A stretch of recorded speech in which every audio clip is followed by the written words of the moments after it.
So finally, for this video, we can even add a background at the start in here. So at the end, of course, there is the transition, so that is hiding the background, but we can add a background at the start. So if we hit plus in here, go to backgrounds and hit change, we can bring any background in here, just like that. And now, as you can see, you have the background right over there. So let's pick something else. So let's see what we have in here. And I quite like this one. And of course, if you don't like the colors, simply change them. So if we go to edit,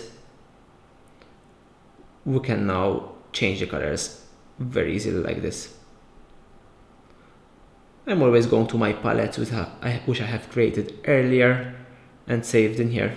These are actually the pre-made palettes that you can choose from in here.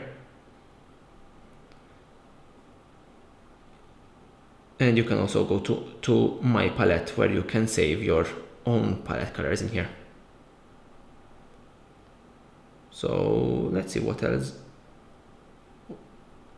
we can add in here. So perfect. This looks very nice. Hit done. And now, as you can see, we have that background, that nice background animation going on in there. And finally, what we can do is we can even tweak a little bit the color of this kind of rectangle in here so that it fits within our color scheme.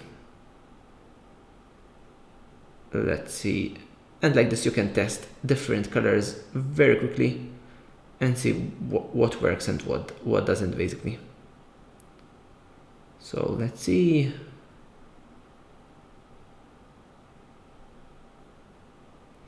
I would like something to be a little bit light, like this maybe.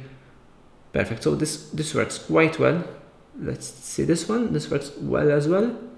So like this, you can test different colors and see which one is best for your video. I think this one works quite well. So hit done, and now we can see the whole video like that with our new background animation, with our transition and logo, and this slogan at the end. Perfect.